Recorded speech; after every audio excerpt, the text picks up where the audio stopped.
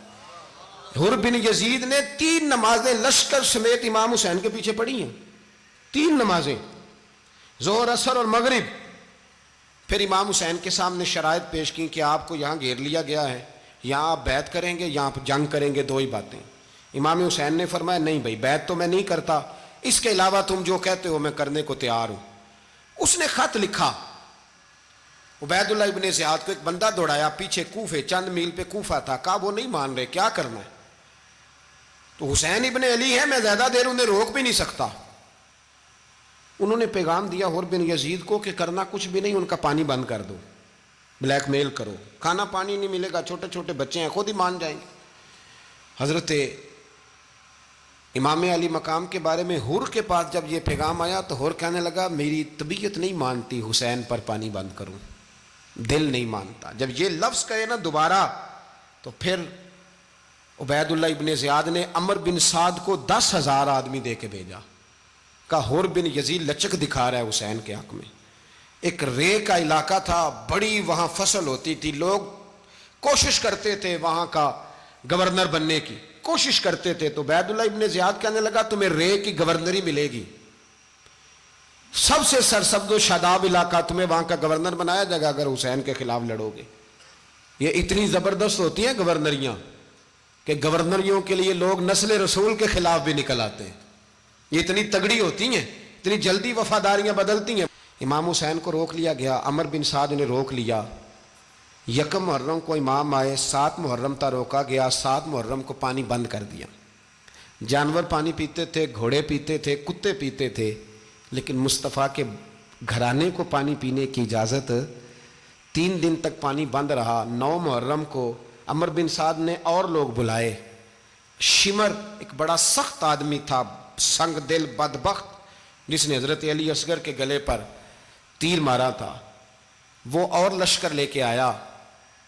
رات کو کہنے لگا امام حسین رضی اللہ تعالیٰ عنہ سے کہ بس بڑا ہو گیا، یہ 9-10 محرم کی درمیانی رات، یا آپ جنگ کریں گے یا آپ بیعت کریں گے، 2 ہی باتیں۔ امام حسین اندر گئے، سیدہ زینب سے مشورہ کیا، باہر آئے، فرمایا بات وہی ہے جو پہلے دن والی ہے۔ او بھائی بچے ساتھ ہو، صحرا کا علاقہ ہو، تپتی ہوئی ریت ہو، اتنے کٹھن اور سخت حالات، چاروں جانب موت ہی موت، دور دور تک اپنوں کا نام و نشان کوئی نہیں، اور اکیلے فیصلہ کرنے والے امام حسین، باقی سارے بچے ہیں یا عورتیں، سارے بڑے اکیلے۔ امام حسین رضی اللہ تعالیٰ عنہ نے فرمایا بھائی بیعت تو میں نہیں کرتا، باقی جو تمہارا پروگرام ہے۔ شمر اور ابن سعد کہنے لگے پھر جنگ کے لیے تیار ہو جائیں۔ کیا انداز ہے امام حسین کا، فرمانے لگے کل جنگ کروں گا، مجھے پتا تو ہے جنگ کا نتیجہ کیا نکلنا ہے، 1 رات مجھے دے دو تاکہ میں کھل کے اپنے رب کی عبادت تو کر لوں۔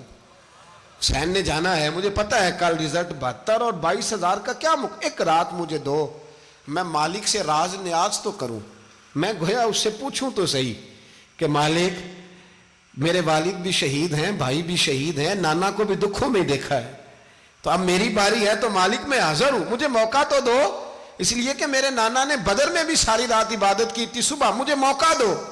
اور دنیا کا اصول ہے جب کوئی موقع مانگتا ہے تو دیا جاتا ہے۔ یہ دونوں کہنے لگے کوئی موقع نہیں۔ حر بن یزید پیچھے سے بولا، کہنے لگا نہیں بدتمیزی نہ کرو، حسین کو موقع دو، تمہیں دینا پڑے گا۔ موقع دیا۔ حر بن یزید نے پھر منت کی، کہا حضور آپ مہربانی کریں مان جائیں۔ فرمایا ماننے والا کھاتا کوئی نہیں۔ فرمایا ماننے والا کھاتا، بولیے ماننے والا کھاتا، یہ بڑا مشکل کام ہے بھائی۔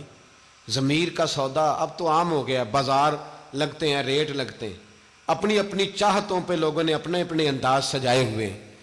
کوئی آدمی بس اچھے طریقے سے نام لے لے تو بس ہم اس کے پیچھے چل جاتے ہیں، اب تو عام ہو گیا یہ معاملہ۔ امام حسین نے فرمایا ہو ہی نہیں سکتا، ممکن ہی نہیں ہے۔ ساری رات عبادت میں گزری، ریاضت میں گزری، تہجد کا وقت ہوا تو گھر والوں کو بلایا، فرمایا دیکھنا تمہاری سی کی آواز نہ باہر آئے، خبردار سی کی آواز نہ آئے۔ اور امام زین العابدین سے فرمایا تو بیمار ہے، تو جہاد نہیں کرے گا، لیکن خیال رکھنا پیچھے۔ اور بڑی قیمتی بات بتا رہا ہوں، ہماری بیویاں کسی کے گھر میت ہو جائے تو 4 دن بخار نہیں اترتا، امام علی مقام نے سیدہ زینب سے فرمایا تو بڑی ہے، میری بہن ہے، پیچھے سارے بچے ہیں، جوان ہیں، ان کے حوصلے تیری ذمہ داری ہیں۔ صبح جنگ کا طبل بجنے لگا، فجر کی نماز پڑھی، سورج چڑھا، 10 محرم کا دن، جمعے کا وقت، جناب سیدنا امام حسین رضی اللہ تعالیٰ عنہ نے ریت پر سجدے کیے، لمبے سجدے، لمبی نماز، سورۃ الشمس کی آیات دوسری رکعت میں پڑھی تو سارا کربلا گونجنے لگا۔ کیا انداز تکلم تھا امام علی مقام کا۔ نماز مکمل ہوئی تو حور بن یزید، عمر بن سعد اور شیمر سے کہنے لگے واقعی حسین سے لڑو گے؟ پتہ نہیں کون ہے۔ قُلْ لَا أَسْأَلُكُمْ عَلَيْهِ أَجْرًا، تم نے نہیں پڑھا إِلَّا الْمَوَدَّةَ فِي الْقُرْبَى، تمہاری آنکھیں بند ہیں، الحسن والحسین سید الشباب اہل جنہ، تمہیں نہیں پتا؟ کہنے لگا چپ کر، حکومت نظر آ رہی ہے۔ اور بن یزید کہنے لگے پھر میرا بھی فیصلہ سنو، مجھے حکومت نہیں چاہیے، مجھے جنت چاہیے۔ حکومت نہیں چاہیے۔ امام حسین کی پہلی فتح دیکھیں، اور بن یزید ایڑی لگا کے نا یزید کے لشکر سے نکل کے امام حسین کے لشکر میں شامل ہو گیا، اور پہلا شخص جس نے امام حسین کو روکا، امام حسین کے نام پر پہلا سر بھی اسی شخص نے کٹایا ہے۔ لیکن یزید کی قبر پہ لعنت بھی کوئی نہیں برساتا، اس کا محل تھا بہت بڑا، لیکن جب لوگ کربلا میں امام حسین کو سلام کرنے جاتے ہیں تو قدموں میں حور بن یزید کا مزار بھی بنا ہوا ہے، اس کو بھی سلامی دی جاتی ہے۔ اور اب ہم اکیلا حور بن یزید نہیں کہتے، ہم کہتے ہیں حور بن یزید رضی اللہ تعالیٰ۔ اب ہم اتنی تعظیم کرتے ہیں اس حور کی۔ جناب امام حسین کو میدان میں کھڑا کیا گیا، جہاد کا طبل بجا، پہلے خدام آئے، اور سن لو آج وہ پتہ نہیں بازاری سے لوگ چڑھ گئے اسٹیجوں پہ، بازاری سے، نہ چہرے پہ داڑھی ہے، نہ سر پہ کوئی کپڑا ہے، بازاری لوگ ہیں، بھاگ رہے ہیں، بازو چڑھائے ہوئے ہیں، بٹن کھولے ہوئے ہیں، تماشا بنا دیا۔ سننے والوں کا بھی اللہ ہی حافظ ہے، وہ سٹیج پہ اہل بیت کی شان بیان کرتا ہے، بھاگ کے ادھر جاتا ہے، یہ کوئی طریقہ ہے؟ سننے والوں کا بھی عجیب انداز ہے، ہر بندے کو سننے بیٹھ جاتے ہیں۔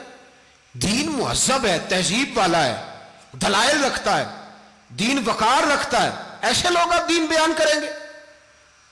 حضرت سیدنا امام حسین رضی اللہ تعالیٰ عنہ صبح جب جہاد کا وقت آیا، پتہ ہے کون کون تھے کربلا میں؟ امام حسین کے ساتھ امام حسین کے 4 بھائی تھے کربلا میں۔ کتنے؟ بول کے بتائیں۔ حضرت علی کے 4 بیٹے، عباس بن علی، جن کو حضرت عباس کہا جاتا ہے نا، علمدار، یہ حضرت علی کی دوسری زوجہ میں سے۔ عباس بن علی بھی تھے، اور ابو بکر بن علی بھی تھے، عمر بن علی بھی تھے، عثمان بن، یہ حضرت علی کے بچوں کے نام ہیں۔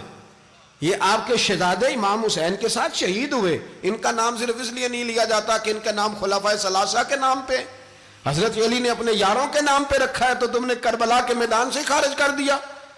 یہ تینوں شہزادے حضرت جناب سیدنا امام حسین کے ساتھ تھے، یہ بھی شہید ہوئے۔ حضرت جناب زینب امام حسین کی سگی بہن ہے، ان کے 2 بچے تھے، اون و محمد۔ جب امام حسین میدان میں جانے لگے تو جناب زینب بچوں سے کہنے لگی نہ، پہلے بھائی نہیں جائے گا، پہلے بھانجے جائیں گے۔ 2 بچے شہید ہوئے۔ حضرت قاسم بن حسن امام حسن کے بیٹے تھے، وہ جب میدان میں جانے لگے تو امام حسین نے کہا نہیں بھائی تو نہیں جائے گا، تو میرے بھائی کی نشانی ہے، میں جاؤں گا۔ تو حضرت قاسم بن حسن نے ایک تعویذ کھول کے دیا کہ ابا جی میرے والد نے کہا تھا جب بڑی مشکل آ جائے تو تعویذ کھول کے دیکھنا، تو آج بڑی مشکل آئی ہے تو میں نے تعویذ کھولا ہے، تو یہ دیکھیں کیا لکھا ہے، یہ تو رکا ہے، تعویذ ہے ہی نہیں۔ جب کھول کے دیکھا تو اس پہ لکھا تھا قاسم اگر حسین پہ کوئی کڑا وقت آ جائے تو بیٹا کے آگے آگے رہنا، اگر کڑا وقت میرے بھائی پہ کبھی آ جائے نا دیکھنا اس کے آگے آگے چلنا، اسے حسن کی کمی نہ محسوس ہو، پائیاں جہاں ساک نہیں کوئی جے وچ خار نہ ہوئے۔ سیدنا امام حسین پہلی دفعہ کربلا میں اس وقت روئے جب یہ رکا، آپ نے دیکھا تو فرمایا ٹھیک ہے، اگر حسن کی یہ وصیت ہے تو میں نے زندگی میں اگر ان کی ہر بات مانی ہے اب بھی مانوں گا، تمہیں اجازت ہے۔ جناب قاسم بن حسن 16 سال کا جوان جب میدان میں نکلے تو ہائے ہائے پتہ نہیں کہاں سے آ گئی ہے۔ امام قاسم بن حسن جب میدان میں نکلے تو تبری سے لے کر علامہ ابو الاسناد صاحب سب کو پڑھ کے تو دیکھو، 3 دن کی پیاس ہے، شدید آزمائش ہے، دکھ ہیں، تکلیفیں ہیں، پھر بھی پہلی دفعہ جب میدان میں گئے ہیں واپس آئے ہیں 19 لوگوں کو قتل کر کے واپس آئے ہیں۔ 19 لوگوں کو ایک بار میں حضرت ایسے ہی تماشا بنا دیا ہے۔ مظلوم تھے وہ تو رو رہے تھے، ہر مقرر یہ کہہ رہا ہے کہ وہ تو بار بار کہ ابا پانی مل جائے، پانی آ جائے، ترس گئے۔ خدا کا خوف کرو، یہ دلیر لوگ تھے، ان کی باتیں آج بھی پڑھ کے دلیری پیدا ہوتی ہے، دلیری پیدا ہوتی ہے، دلیری۔ سناؤ قصہ خیبر کو، تمامی اپنے بچوں کو علی کی داستان سن کے دلوں سے ڈر نکلتا ہے، علی کی داستان سن کے دلوں سے۔ یہ جو بچے ڈر رہے ہیں نا، وہ چمگادڑ آ گئی، کاکروچ آ گیا، یہ خوف نکل جائے گا اگر حضرت قاسم بن حسن کی بات سنیں گے۔ درجنوں لوگ آپ نے قتل کیے۔ ایک دفعہ آئے، کہا چاچا یزید کا لشکر تو بڑا بزدل ہے، اگر چند قطرے پانی میرے حلق سے گزرے تو میں سارے کاٹ کے لے آؤں گا آپ کے پاس، چند قطرے۔ لیکن تھوڑی دیر گزری، عمر بن سعد کہنے لگا اکیلے اکیلے جاؤ گے تو علی کا پوتا ہے، یہ سب کو مار دے گا، اکٹھے جاؤ۔ چاروں جانب سے تیر برسے، ایک تیر لگا آ کے گردن کے پیچھے، بس جناب سیدنا قاسم بن حسن گھوڑے سے نیچے گرے تو جناب زینب حوصلہ کر کے آنسو سمیٹ کے کہنے لگی میں دیکھ رہی ہوں پردے کے پیچھے سے حسین میرے بھائی کا بیٹا گر گیا ہے، جا اسے اٹھا کے لا۔ حضرت امام حسین ان کو اٹھا کے لائے تو امام حسین نے سینے سے لگایا ہوا تھا تو ان کے پیر، ان کا قد لگتا تھا امام حسین سے زیادہ ہے، اٹھا کے لایا، لٹا دیا گیا۔ امام حسین کے اپنے بڑے بیٹے میدان میں نکلنے کو، علی اکبر نام ہے، جب جن لوگوں نے حضور کو نہیں دیکھا تھا وہ جب کہتے نا ہم نے نبی پاک کا دیدار نہیں کیا تو بتاؤ کس طرح کے تھے، تو بتایا جاتا تھا کہ جناب علی اکبر کا دیدار کرو، ہم شبیہ مصطفیٰ۔ اور جب وہ گلیوں میں نکلتے تھے تو عورتیں چھتوں پہ چڑھ جاتی تھیں۔ جناب علی اکبر رضی اللہ تعالیٰ عنہ تلوار لے کے میدان میں نکلے، جوان بیٹے دینے بڑے مشکل۔ او یارو رٹا کیا ہے یہ تو بتاؤ، کہ ظالم آدمی حکمران، یار یہ رٹا ہے، ایک ظالم کا رستہ روکنا ہے، اس رٹے کے لیے ہم شبیہ مصطفیٰ۔ جناب سیدنا امام علی اکبر میدان میں نکلے، بڑے لوگ مارے، بڑے، پھر ایک تیر ان کے بھی گلے میں لگا، اور جب وہ گرے نا زمین پہ تو حضرت امام حسین دوڑ کے آئے، دوڑ کے، اور جب تشریف لائے تو ان کے گلے سے تیر کھینچا تو ایک جملہ لکھا ہے صاحب تبری نے، اس نے حد کر دی، کہنے لگے تیر کھینچا تو امام حسین کی آنکھوں میں آنسو آئے، کہنے لگے کاش جناب ابراہیم آج میرے سامنے ہوتے تو میں انہیں کہتا کہ آپ نے تو بیٹا ذبح کرتے وقت آنکھوں پہ پٹی باندھی تھی، دیکھو میں کھلی آنکھوں سے بچے ذبح کر رہا ہوں، کھلی آنکھوں، کاش جناب ابراہیم خلیل ہوتے تو انہیں کہتا۔ جناب علی اکبر بھی شہید ہوئے۔ حضرت علی اصغر کو تو اچانک اٹھایا تھا امام حسین، باہر نکلے تو گردن پہ تیر لگا تو 6 مہینے کا بچہ وہ بھی شہید ہوا، خون اچھالا آسمان کی طرف تو کہا مولا دیکھ لے میں نے 6 مہینے والا بھی نہیں بچایا، وہ بھی دے دیا ہے۔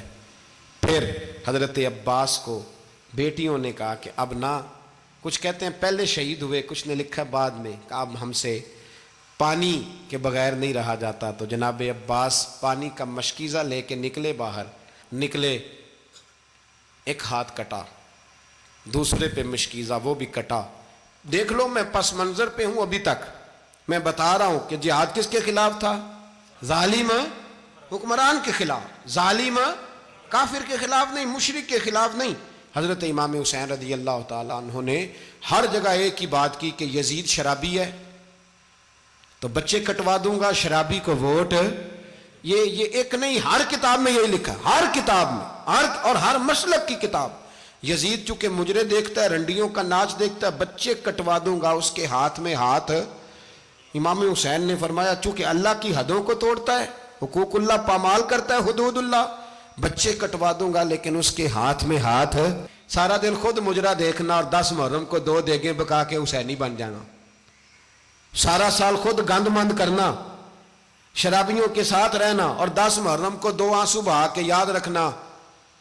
میں ہمیشہ کہتا ہوں، پھر کہہ رہا ہوں، جس کے موبائل میں گندے گانے ہیں، گند دیکھتا ہے، شرابی کبابی کا سپورٹر ہے، ووٹر ہے، یا مجرے دیکھتا ہے آتا جاتا ہے، وہ یاد رکھے قیامت میں امام حسین کا ہاتھ ہوگا، اس کا گریبان ہوگا۔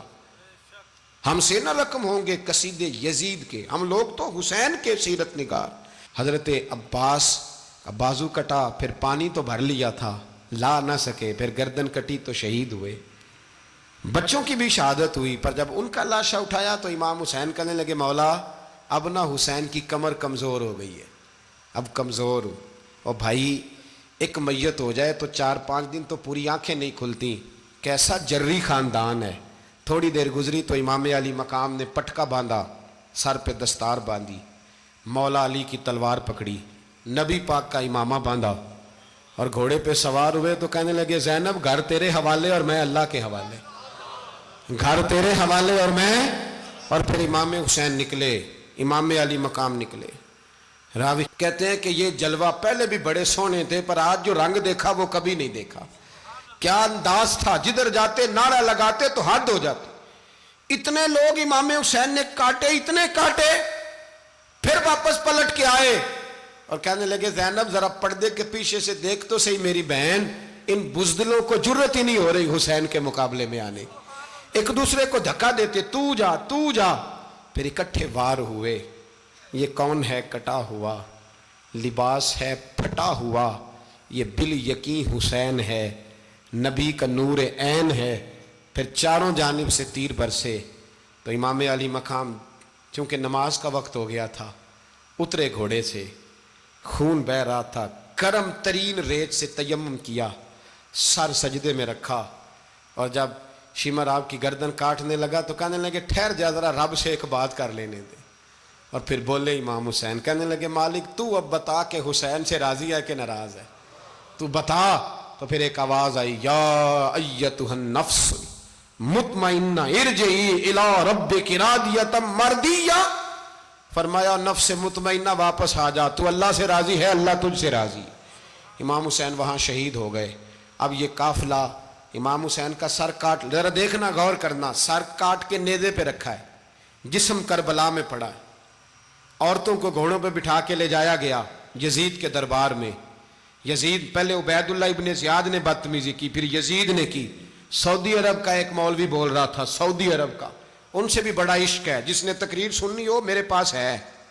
ہمیں لوگ مشورے دیتے ہیں کہ جو یزید کو اچھا کہے اور حسین کو باغی کہے اس کو ہم امام مان لیں، اس بے شرم بے حیا کو جو نبی پاک کے گھرانے کے بارے میں بکے اسے امام۔ سعودی عرب میں مسجد نبی میں درس دینے والا جس نے تقریر سننی ہو میرے پاس ہے، وہ کہتا ہے یزید تو بڑا اچھا آدمی تھا، اس نے تو بڑی خدمت کی، تو میں نے اسے کہا رشتہ داری کر لیا یزید کے ساتھ، قریب ہو جا۔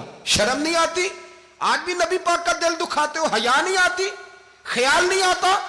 اور لوگ گھر میں بیٹھ کے باتیں کرتے ہیں، کہتے ہیں جی جو بیت اللہ میں ہو وہ بھی برا ہو سکتا ہے۔ بیت اللہ میں تو 360 بت بھی تھے، وہ اچھے تھے۔ مدینے میں تو 360 منافق بھی رہے، پوری سورہ منافقون نازل ہوئی، وہ اچھے تھے۔ عجیب تماشا بنا دیا لوگوں نے مذہب کا۔ کہتا ہے یزید نے تو بڑی خدمت، تو عبید اللہ ابن زیاد نے قتل کیا۔ بے شرمو، اگر عبید اللہ ابن زیاد نے بھی قتل کیا تھا تو حکومت کس کی تھی؟ تو پھر یزید نے عبید اللہ ابن زیاد کو سزا کیوں نہیں دی، بلکہ ایک جگہ 2 گورنریاں دی اس کو؟ یہ حال کیا۔ بلکہ سنو کہ یزید چھڑیاں مار رہا تھا، چھڑیاں امام حسین کے لبوں پہ۔ تو نعمان بن بشیر صحابی تھے، بول پڑے، کہنے لگے یزید بدبخت، ہاتھ پیچھے اٹھا، مجھے اللہ کی عزت کی قسم میں نے سینکڑوں بار نبی پاک کو ان ہونٹوں کو چومتے دیکھا ہے۔ حضرت جناب زینب عورتوں کے مجمع میں پیچھے ہو کے بیٹھی ہیں۔ یزید کے پاس جب پہنچا لشکر تو یزید کہنے لگا دیکھو اللہ نے مجھے عزت دی اور میرے مخالفوں کا کیا حال ہوا۔ تو بی بی زینب بول پڑی، اتنے صدمے سہے پر آواز توانا ہے، جاندار ہے، جاندار۔ ہمارا کسی بندے سے جائیداد کا رٹا نہیں، ہم تو چاہتے ہیں امت اکٹھی ہو جائے، لیکن جو بندہ نبی پاک کی ماں کو دوزخی کہے، حضور کے باپ کو جہنمی کہے، یزید کو امیر المومنین کہے، اس کے ساتھ اتفاق رائے کر لیا جائے، یہ مذہب ہماری سمجھ میں نہیں آتا، بالکل نہیں آتا، قطعاً نہیں ہماری سمجھ میں آتا۔ کیسے اتحاد کر لیا جائے؟ یہاں تو میرے بھائی جو ہمارے ابا کا مخالف ہو اس سے اتحاد نہیں ہوتا، اور جو نبی پاک کے والد کو دوزخی کہے اس سے اتحاد ہو جائے۔ کہتے ہیں جی وہ جی اتنی فرقہ واریت ہو گئی، ہم کس مسجد میں جائیں؟ 60 پارٹیاں پاکستان میں رجسٹرڈ ہیں جو الیکشن لڑتی ہیں، کبھی کسی بندے کو ٹینشن نہیں ہوئی کہ کس کے پاس جائیں کس کے پاس نہ جائیں۔ کبھی نہیں کوئی بولا کہ اب وہ بھی کھڑا ہو گیا, وہ بھی, کوئی ٹینشن نہیں. مذہب کی باری ٹینشن ہو جاتی ہے. اتنا بڑا مذہب ہوتا ہے بھائی, غلط بندے بھی آ ہی جاتے ہیں بیچ میں, تھوڑا پہچان کے چلنا پڑتا ہے صحیح کون ہے اور غلط. اور یہی تو ہمیں امام حسین نے بتایا ہے کہ مذہب کے اندر ہی تم نے شناخت کرنی ہے کہ بندہ ٹھیک کون ہے اور بندہ غلط. یہی تو کربلا ہے, یہی تو امام حسین نے بتایا, کفر اسلام نہیں, حق اور باطل. تو سمجھیے گا, حضرت سیدہ زینب نے جب سنا نا کہ یہ کہہ رہا ہے کہ مجھے اللہ نے عزت دی, تو جناب زینب بولی, نعمان بن بشیر کہتے ہیں بی بی بولی, اتنے صدمے ہیں پر جناب زینب بولی اللہ اکبر, اس انداز میں بولی کہ پہلے قرآن مجید کی آیت پڑھی, کہنے لگی وَتُعِزُّ مَن تَشَاءُ وَتُذِلُّ مَن تَشَاءُ بِيَدِكَ الْخَيْرُ إِنَّكَ عَلَىٰ كُلِّ شَيْءٍ قَدِيرٌ. اور پھر کہنے لگی یزید تو بکتا ہے, کہتا ہے کہ تو عزت والا ہو گیا, یہ تیری حکومت ہے, 4 دن گزرنے دے, تجھ پہ کوئی لعنت بھی نہیں برسائے گا, اور میرے بھائی کا قیامت تک ممبروں میں اور خطبوں میں ذکر ہوا کرے گا, وقت گزرنے دے. جب جناب بی بی زینب بول رہی تھی تو حضور کے ایک نابینا صحابی پاس بیٹھے تھے, جناب نعمان بن بشیر کا ہاتھ ہلایا, ہلا کے کہنے لگے کیا علی آ گئے؟ تو علی کی آواز لگتی ہے, جبریل امی بول رہے ہوں جیسے, حکمت کے گوہر رول رہے ہوں جیسے, دربار دمشق میں بی بی زینب کا خطاب, منبر پہ علی بول رہے ہوں جیسے. میرے بھائی بس کربلا والا قافلہ تو مدینے پہنچ گیا, 3 سال یزید نے حکومت کی, شرابیں عام ہو گئیں, مکے پہ حملہ ہوا, خانہ کعبہ کا غلاف جلا, مدینے پہ اس نے حملہ کیا, 3 دن مسجد نبوی میں اس نے گھوڑے باندھے, مسجد نبوی میں صحابہ کو نکال کے اپنا اس نے امام مقرر کیا, لیکن پھر امت نے اسے قبول نہ کیا, پھر وہ رسوا ہوا اور آج تک وہ رسوا ہے. لیکن امام حسین کا نام کل بھی زندہ تھا اور آج بھی. درس یہ ہے, پیغام یہ ہے, پیغام یہ ہے, یاد رکھو موت تیزی سے آ رہی ہے. ہمارے ساتھ والے دائیں بائیں والے سب چلے گئے, اسی طرح نمبر لگے گا, ایک دن اعلان ہوگا. ضمیر کے قیدی بن کے زندگی نہ گزارو, بالکل نہ گزارو. یہ تھوڑی سی زندگی ہے, دنیا سجن المومن. حق بات کرو, حق پہ ڈٹنا سیکھو, دین سمجھو. خبردار, رسول پاک صلی اللہ علیہ وسلم کے دین میں ظالم, جابر, فاسق, فاجر کی کوئی گنجائش قطع نہیں ہے. اپنے آپ کو سمیٹو, اپنے آپ کو سنبھالو, دین میں اپنا کردار ادا کرنے کی کوشش کرو. دین طلب کرتا ہے ہم سے کہ ہم نے دین کو کیا دیا ہے. امام حسین نے سارا گھرانہ دین کے لیے دے دیا. ہمارا جو بچہ کسی کام کا نہیں رہتا اسے مدرسے داخل کراتے ہیں. ہم نے دین اتنا کمزور کر دیا ہے کہ عالم اگر شور نہ کریں, عالم اگر شور نہ کریں, زور نہ کریں, گھٹن والا ماحول ہو گیا. مذہب کی پوزیشن کمزور کر دی. اب جہاں تک اس بات کا تعلق ہے جی فرقے ہو گئے, تو میرے بھائی یہ کوئی اتنی خطرناک بات ہے, یہ کوئی اتنا مشکل معاملہ نہیں ہے. یہ تو امام حسین نے بتا دیا تھا کہ یزید کے طور پر ایک غلط فرقہ کھڑا ہو گیا ہے, لہذا اس کا مقابلہ کرنا ہے. اس میں کوئی بری بات ہے, لیکن ایک سبق ہے بزرگوں کا کہ اگر سچی بات بھی نہیں کرنی تو پھر اس منبر کا حق ادا نہیں ہوتا. جو سچ بولے وہ حسینی ہے, جو ظالم کے سامنے کھڑا ہو جائے وہ حسینی ہے. جو مصلحت کوش ہو, جو کہے ٹائم نہیں, گراؤنڈ ریالٹی نہیں, حالات نہیں, طبیعت نہیں, موقع نہیں, تو ابھی امام حسین کے پیغام کو نہیں سمجھا. میں بہت سارے بزرگوں کا نام اس لیے نہیں لیتا کہ لوگ ایسے نہ کہیں کہ کسی کا نام کیش کرایا جا رہا ہے, لیکن میں نے سارے مناقب پڑھے ہیں. میری لائبریری میں کتابیں ہیں, میں پڑھتا رہتا ہوں, میں سفر میں بھی ساتھ رکھتا ہوں. لیکن حضرت شیخ عبدالصبور بیگ منشور ہزاروی کا شعر امام علی مقام کے مقابلے میں اس طرح کا ہے کہ مجھے سارے شاعروں سے زیادہ وزنی محسوس ہوتا ہے. انہوں نے کہا تھا اس شاہ مشرقین کی, اس نور عین کی, مطلوب ہے جہاں کو قیادت حسین کی. دیکھیے ذرا حسن. اور ہر سو یزیدیوں کا زمانے میں زور ہے, ایک دو جگہ پہ نہیں, ہر سو یزیدیوں کا زمانے میں زور ہے. منشور آج پھر ہے ضرورت حسین کی, آج پھر ہے ضرورت ہے, آج لوگ حسینی بنے امام حسین کے نقش قدم پر. وہ کہتے ہیں زور ہو گیا یزیدیوں کا, یہ ہمارے بزرگ ہمیں بتا گئے. مسجد کی طرف توجہ کرو, اپنے بچوں کی نگہبانی کرو. دنیا کی زندگی اتنی مختصر ہے کہ ایک خواب لگے گا جب ہم جائیں گے دنیا, ایک خواب لگے گا. خواب تھا جو کچھ کے دیکھا, جو سنا افسانہ تھا.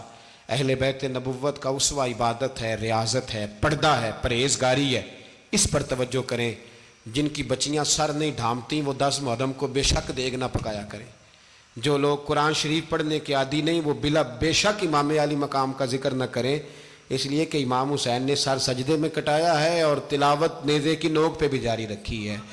دین کے ساتھ اپنے آپ کو جوڑو، دیندار بنو، رسول اللہ کی غلامی اختیار کرو، ورنہ یہ زندگی کچھ ایسا وقت بھی لاتی ہے کہ جب زندگی بوجھ بن جاتی ہے۔